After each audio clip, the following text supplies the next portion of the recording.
The phone's ring startled me awake.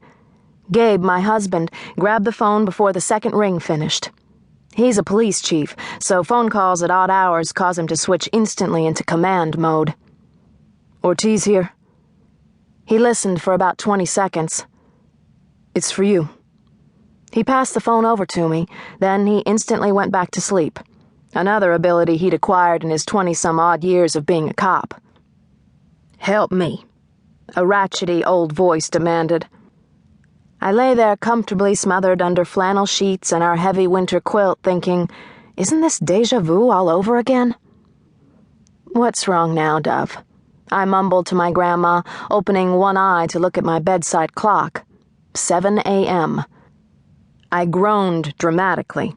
It was Saturday morning, and early for us city folks, as Dove liked to call us, but 2 hours into working time for country people like her and my daddy. They lived a half-hour away, outside of San Selena, a combination college, retirement, agriculture town on the central coast of California, where Gabe is chief of police and I am curator of the local folk art museum. Daddy has owned the Ramsey Ranch for 36 years, ever since I was 2 years old. Next to me, Gabe grumbled and turned his broad back to me, covering his dark head with his down-filled pillow. "Lily's daughter is having a baby," Dove said, clearing her throat. "Well, make that 2. In the background, I could hear the brock, brock, brock of hungry chickens. She must be using the cordless phone. "Quit hogging the feed, girls," she yelled. Now I was definitely awake. I sat up and rubbed the grainy sleep from my eyes. "I don't know nothing about birthing no babies." "Very funny," she said.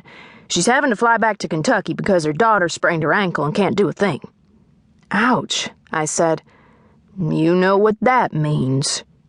Her tone was ominous. Lily Sanders was our worship leader and music director at San Selena First Baptist Church. She had a head of thick, curly auburn hair, an incredible singing voice that could clear your sinuses when she hit some high notes, and a heart for the Lord and his people that was as big as Texas and half of Oklahoma. She was so enthusiastic and loved by the congregation that she could even coerce some of the church's grumpy old coots in the second-to-last row into clapping along with her lively gospel songs.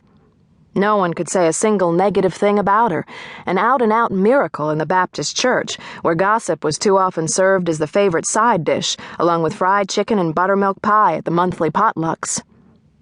"It means that we'll be back to singing Amazing Grace and Just As I Am every Sunday till the cows come home," I said. Not that I don't love those old hymns, but before Lily came, various volunteers in the congregation took turns leading the music each Sunday, and things had fallen into a rut. People knew those songs, and people love to stick with what they know. "Worse," she said. "It means there's no one to lead the children's musical." Lily had formed both an adult choir and a children's choir, and had, for the last few years, successfully produced Christmas and Easter programs featuring both groups. In the last few months, she decided to try a program outside the normal holiday offerings and present one for the church service right before the Thanksgiving weekend. Lily was a gifted writer as well as musician, and I'd heard from Dove that she'd adapted Pilgrim's Progress into a children's musical and was halfway into rehearsals. Since today was the first day of November, their performance was still a few weeks away. "That's too bad," I said to her.